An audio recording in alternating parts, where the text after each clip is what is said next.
A point moving along the curve, the interval in which the abscissa change at slower rate than the ordinate.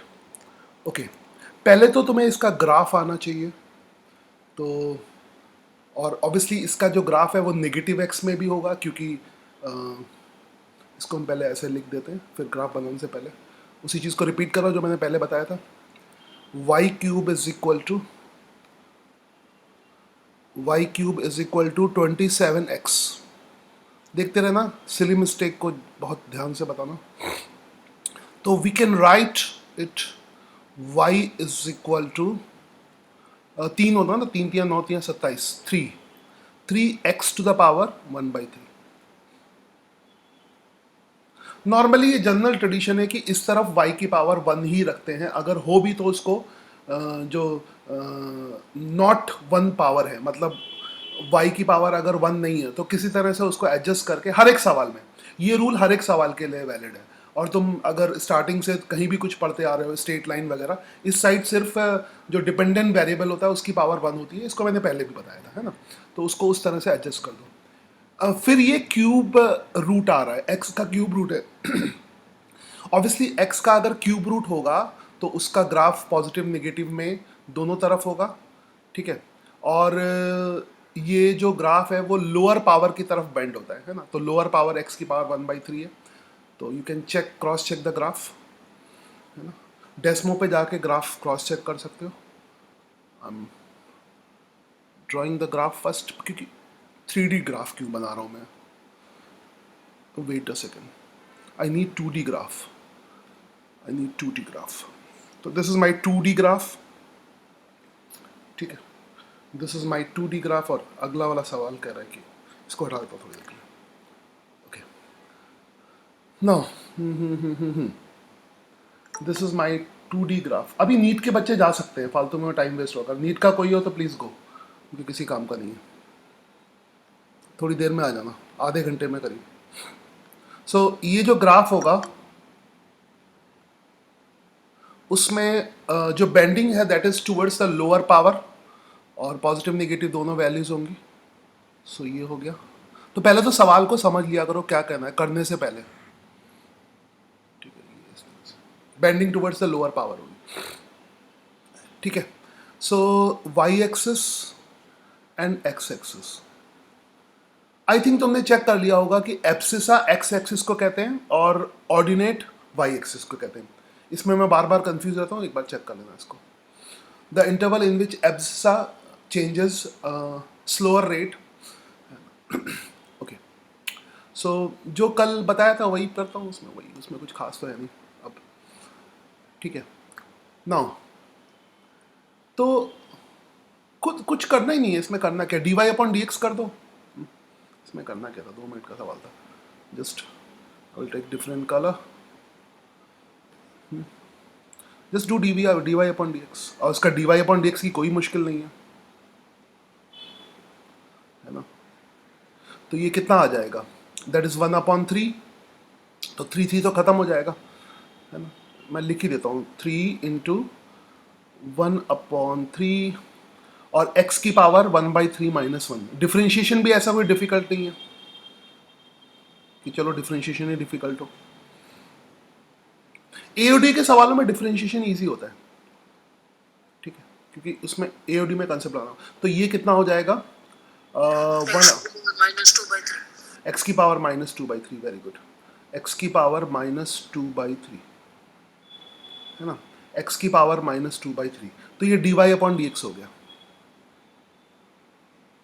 तो dy/dx भी का भी form कुछ वैसा ही हुआ, है ना। dy/dx भी x के अकॉर्डिंग ही वेरी कर रहा है, ठीक है। पावर 1/3 होगी, तो x की पावर -2/3, x की पावर -2/3, ठीक है। x की पावर -2/3 है। अच्छा, अब बस इसमें से ये चेक करना है कि इसका जो मैग्नीट्यूड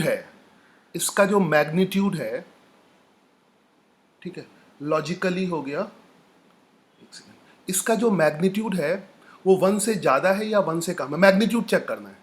तो फिर वापस आ जाता हूँ, I will take so d y upon d x, ये दूसरे वाले सवाल का हिंट है, मिटा दो जस्ट होगा ना।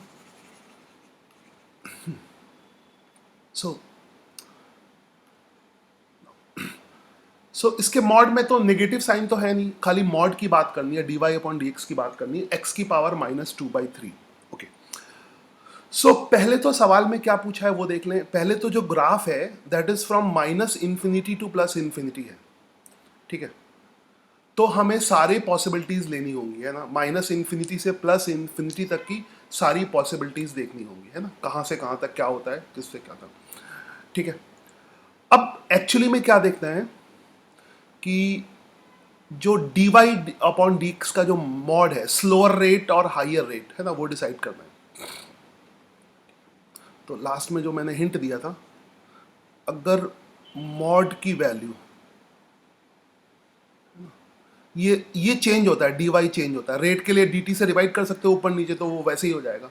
तो d y upon s slower rate, d y upon d x को भी rate, change in y with respect to x, इसका उल्टा भी हो सकता है, change in x with respect to y, तो वो d x upon d y होगा, है ना। D y upon d x क्या है, change in y with respect to x. तो लॉजिक क्या था कि अगर इसका मैग्नीट्यूड 1 से छोटा होगा तो डी वाई क्या है, ऑर्डिनेट, है ना। तो ऑर्डिनेट जो है the interval in which abscissa changes at slower rate, तो इसमें तो ऑर्डिनेट स्लोअर रेट से चेंज होगा, तो हमें वो इंटरवल चाहिए जिसमें इसका उल्टा हो, ये तो चाहिए नहीं, क्योंकि इसमें ऑर्डिनेट स्लोअर रेट से चेंज होगा, इसके उल्टे में क्या होगा, है ना, एब्सिसा स्लोअर रेट से चेंज होगा, जैसे इसका उल्टा। तो हमें वो पोर्शन चाहिए d y upon d x का जहां पर d y upon d x का जो मैग्नीट्यूड है वो 1 से ज़्यादा हो, है ना। D y upon d x का जो मैग्नीट्यूड है वो 1 से ज़्यादा हो, ठीक है, मोर देन 1 हो। सो एक चीज़ चेक कर लो कि d y upon d x का मैग्नीट्यूड 1 कहाँ पर होगा एग्जैक्टली, है ना, d y upon d x, क्योंकि उससे उससे ज़्यादा वाला लेंगे एग्जैक्टली मैग्नीट्यूड। तो इसके लिए पहले तुम्हें इसका ग्राफ पता होना चाहिए कि इसका ग्राफ कैसा होगा। ग्राफिकल एनालिसिस से बहुत इजी हो जाता है ना, ग्राफिकल एनालिसिस से। तो वाई एक्स का ग्राफ इस तरह से होगा, क्वेश्चन छोटा सा मगर बहुत अच्छा क्वेश्चन है, ठीक है। D y upon d x का भी ग्राफ वैसे ही होगा। तो d y upon d x को थोड़ी देर के लिए हम क्या लिख दें, पहले तो पेन का कलर चेंज करके, इट्स अ गुड क्वेश्चन, इसीलिए शायद जो है lot of analysis is needed, ठीक है, lot of analysis is needed. So खैर, इसका जो वाई डैश का जो मैग्नीट्यूड है, ये एक्चुअली में फिजिक्स वाला क्वेश्चन है, just no calculation is required, just brain required. खैर, वाई डैश की इक्वेशन भी वैसे ही आ गई। अब तुम्हें x की पावर -2/3 की इक्वेशन पता होनी चाहिए, ठीक है, x की पावर -2/3 की इक्वेशन, है ना, इसका ग्राफ पता होना चाहिए, एग्जैक्टली ग्राफ कैसे होगा, क्योंकि अगर ग्राफ नहीं पता है तो फिर एनालाइज कैसे करोगे, है ना। तो इसके ग्राफ के बारे में एक चीज़ तो तुम्हें पता है कि क्यूब रूट है तो नेगेटिव में भी होगा, नेगेटिव में होगा, एग्जैक्टली कैसा होगा इसको पहले जब शुरू में नहीं आता है ना, मैं तुम्हें टेक्निक बता रहा हूँ, मान लो ये नहीं आता है, तुमने ग्राफ की स्टडी नहीं की है, क्योंकि ग्राफ एक लंबा टॉपिक है, स्टार्टिंग में बहुत डिटेल में स्टडी करते हैं, मैंने शुरू किया था ग्राफ के कन्वर्जन, और ग्राफ में पूरी कैलकुलस के कंसेप्ट लगते हैं डिफरेंशिएशन के। तो अगर नहीं आता है तो सिंपल सा रूल है, जाओ, है ना, फिर बाद में हम रूल बना देंगे कि कैसे डिफरेंशिएशन में करना है, कैसे डिफरेंशिएशन को यूज करना है। एक minute, just pause this for second. तो फाइनली हमें ये देखना है कि इसमें d y upon d x की जो वैल्यू है, ये जो ग्राफ है वो d y upon d x का है, this graph is for d y upon d x. D y upon d x को हमने वाई डैश एज्यूम कर लिया है, तो ये ग्राफ वाई डैश और एक्स के बीच में ग्राफ है, ठीक है। और हमें इसमें ये चेक करना है कि इसकी वैल्यू 1 से ज़्यादा किस रीजन में होती है। तो obviously x is equal to 1 पे y की वैल्यू 1 होगी, तो यहाँ पे हमने ले लिया ये, है ना, ये, ठीक है, ये हमने ले लिया। तो ऑब्वियसली जो इंटरवल आएगा -1 से लेकर 1 तक, -1 से 1 तक इंटरवल आएगा, तो दैट इज द आंसर। -1 से लेकर 1 तक के इंटरवल में d y upon d x की वैल्यू 1 से ज़्यादा है, वो दिख ही रही है ना, तो obviously c is the answer. चलो स्टॉप।